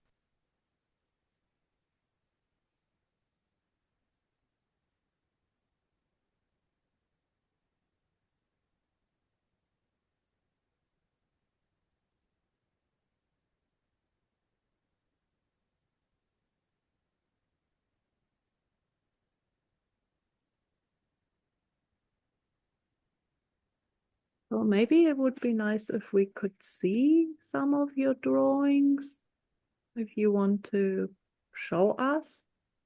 Okay.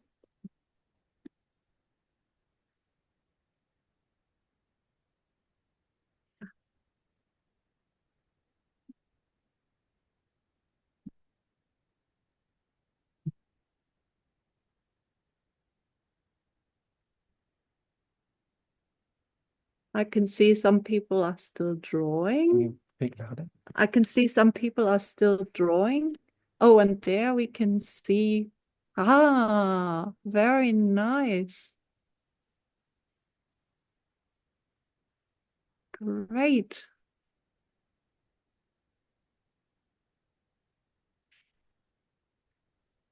You can also do it the other way around, where you could bring the color in from the outside. What's that? So, like, oh yeah, do we have a picture, Paul?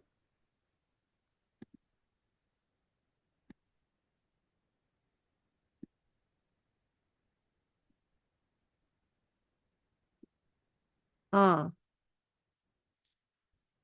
So there, what I've done is I started the same way as we just did with the blue in the center, but then I also started in the corners and I brought the dark in from the outside.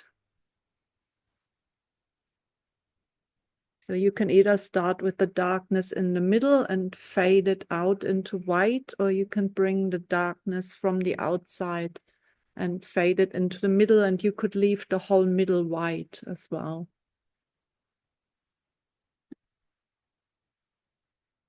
So thank you everyone for participating in this little drawing exercise. It's always good when we've listened a lot to bring it into some feeling and doing as well, the thinking.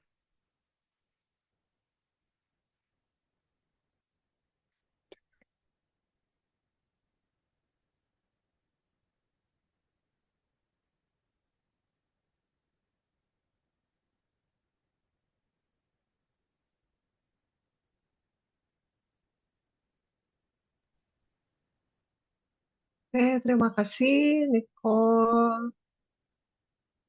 Ini sepertinya beberapa masih asik menggambar ya. Kalau kita mengerjakan arts atau craft, susah berhentinya ya. Ini ada yang tanya sedikit nih, Nicole, can I use another color than blue? Of course, you can use any color that you like. We just chose this to make it easier that we use the same color. Oke, jadi bisa pakai warna apa aja ya, nggak harus biru. Ya, Bapak Ibu, teman-teman, tadi kita udah mendengarkan Paul. Paul, masih ada yang ingin disampaikan? Tidak, mungkin ada pertanyaan? Ya, baik Bapak Ibu, kalau ada yang mau bertanya, boleh ditulis di chat box ya, diketik di chat box. Untuk pertemuan kali ini, saya akan menampung 3 pertanyaan untuk dijawab oleh Paul. Supaya kita bisa lebih menyimak pertanyaan dan jawabannya, jadi saya batasi dulu untuk 3 pertanyaan. Silahkan, saya sambil scrolling chatnya.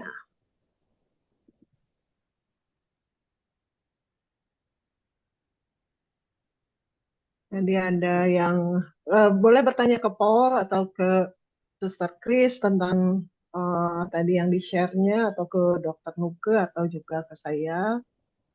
Tadi ada yang bertanya tentang ini ya, tapi sudah ada yang menjawab nih Pak Bayu, tentang kebutuhan pangan nasional.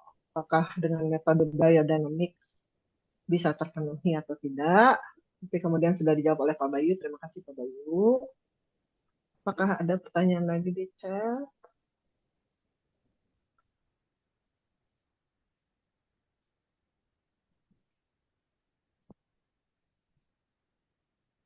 Oke, sambil menunggu pertanyaan di chat, mungkin ada satu orang dari Bapak Ibu. Oh, ini ada pertanyaan sebentar. Pak Bayu, dari Pak Bayu, apa harapan dari latihan menggambar ini?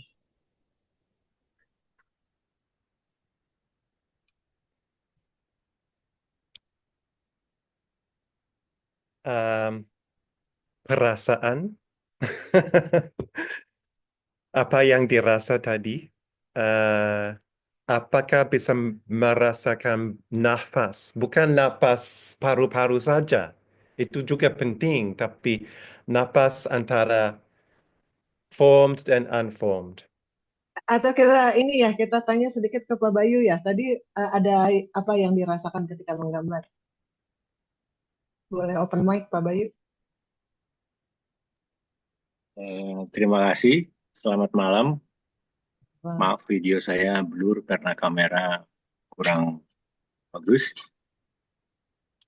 Ya betul, dari panduan Ibu Nicole tadi, saya terburu-buru untuk menggambar. Kemudian ada ambisi untuk bisa mewarnai lebih terang, supaya menyerupai dari gambar yang ditunjukkan Pak Paul. Tapi berselang kemudian dengan warna yang agak pudar, kemudian transisi itu, ternyata saya merasakan ambisi tadi berkurang, sedikit adaptif. Jadi ada adaptasi dari ambisi, kemudian menyadari kalau, oh ya, ada flexibilities, ada polarity daripada upaya yang tadi di tengah-tengah mengambisi untuk menjadikan warna biru itu lebih terang, lebih kuat, pelan-pelan beradaptasi dalam situasi yang fleksibel. Nafas juga sedikit lebih ringan, jadinya. Kira-kira itu yang bisa saya rasakan ketika menggambar tadi. Terima kasih atas kesempatannya. Selamat malam. Ya, terima kasih Pak Bayu.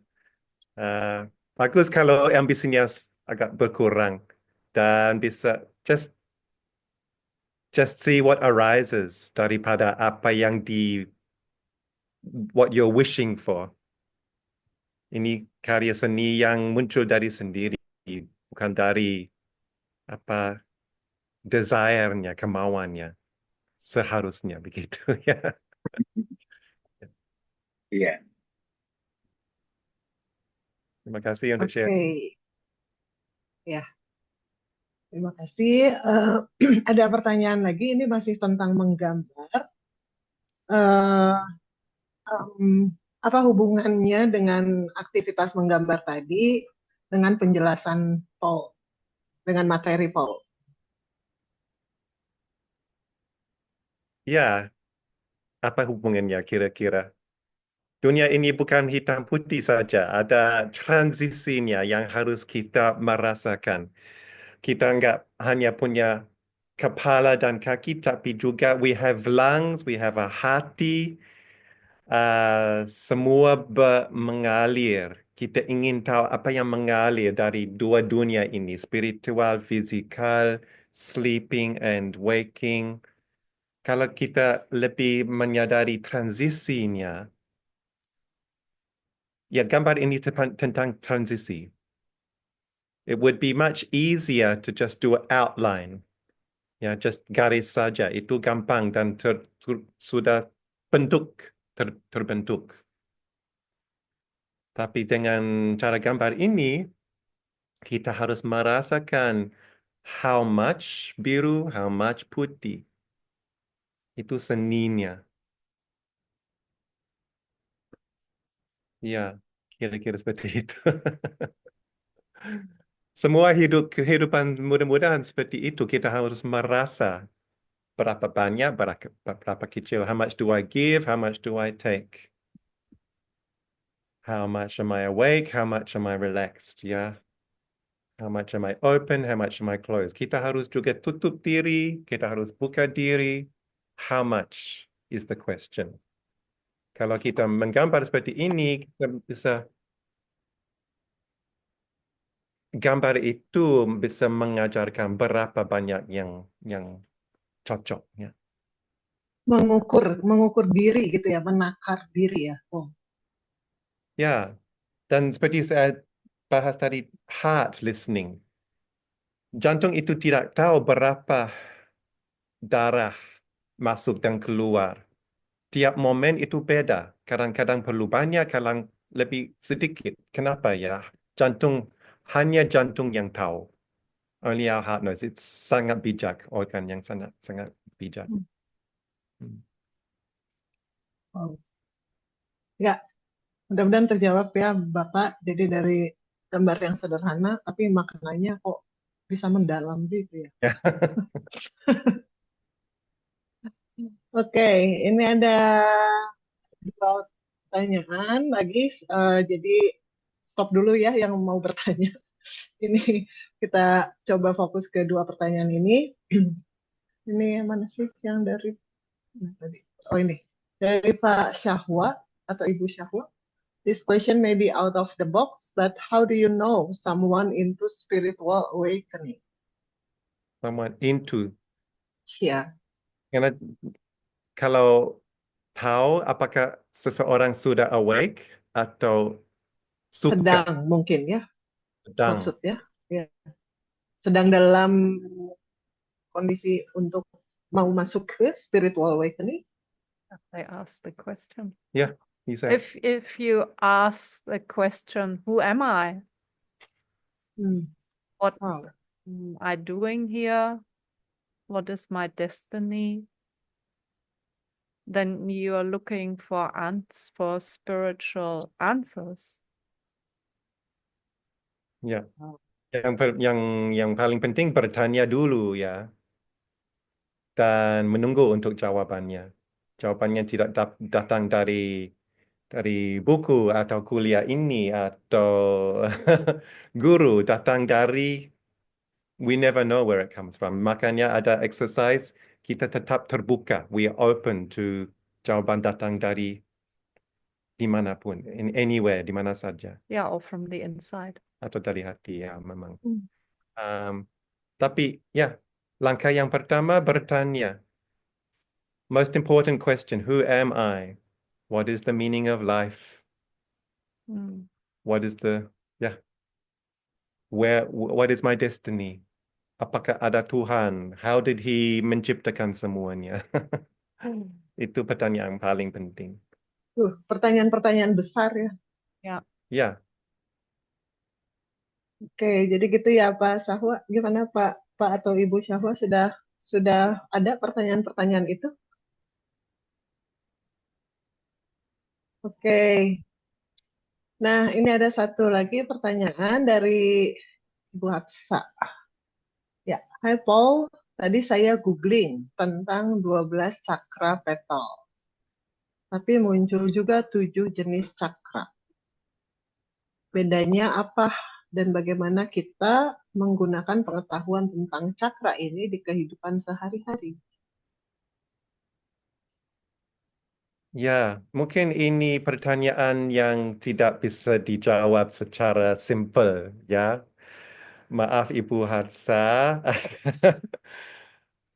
tidak mungkin bisa dijawabkan secara singkat. Tapi memang ada 7 cakra, yang di tengah itu pasti nomor 4. Ada 3 yang di bawah, ada 3 yang di atas, yang di tengah itu jantung. Dan itu cakra jantung itu mengurus atau mengolah cakra-cakra yang lain. Itu yang paling penting untuk jalan spiritual. Just go to the heart. Itu pusatnya. Jadi saya untuk sekarang hanya menyaran untuk fokus di jantung dengan 6 latihan dasar yang disebutkan tadi. Menggunakan pengetahuan tentang cakra ini di kehidupan sehari-hari. Ya. Langsung more googling, more buku-buku reading. Ada banyak pengetahuan, buku-buku, ajaran tentang cakra. Tapi ya harus dirasakan, jangan dengan intelek saja. Ya. There's also a second part. Lalu muncul. Juga cakra dan planet-planet, jadi saya bingung.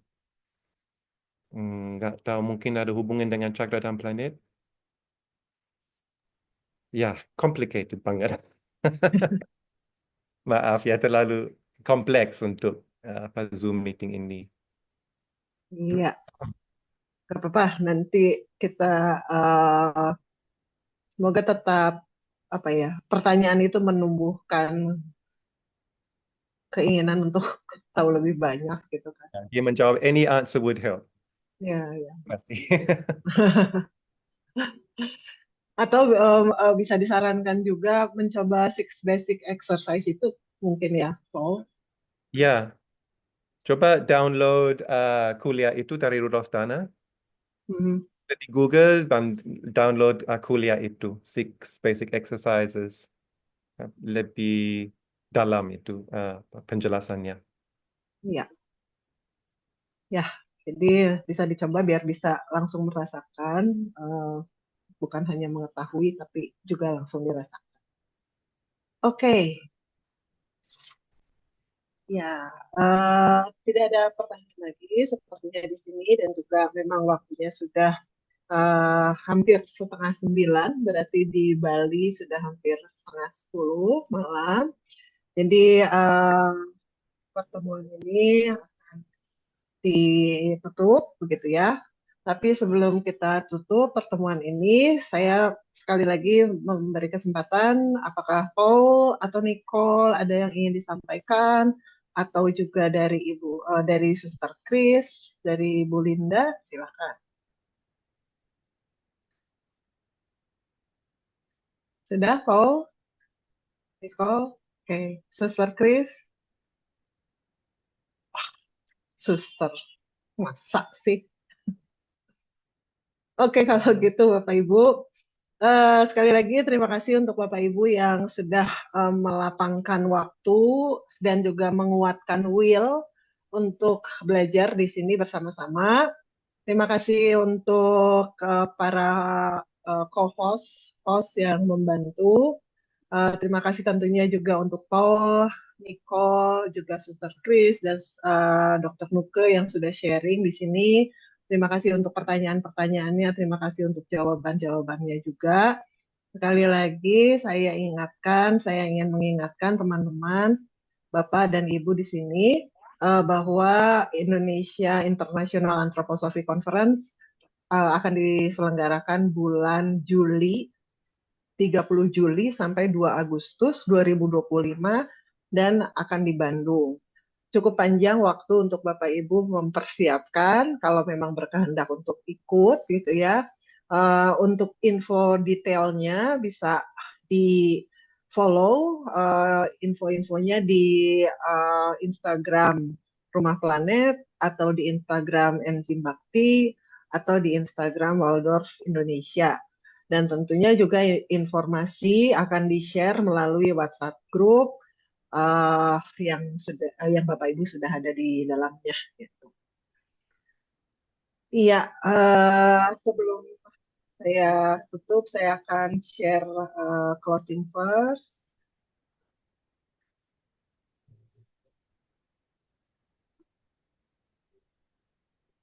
We must first make ourselves truly human, warm in soul and strong of spirit, so that we, as spirit in humanity, may find the spirit in the world.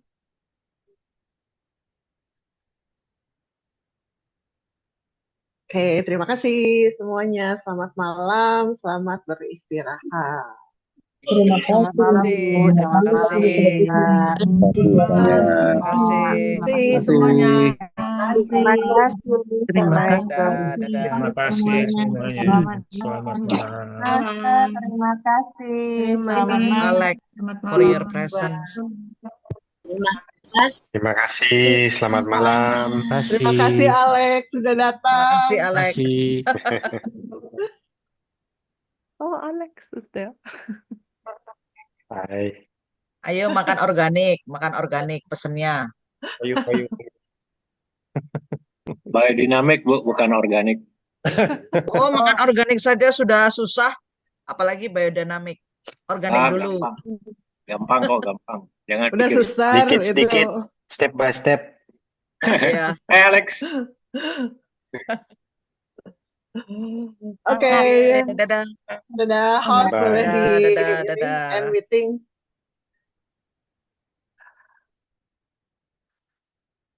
Oh, nice to see everyone. Host, boleh bantu end meeting? Ya, nanti kita nggak mau bubar nih.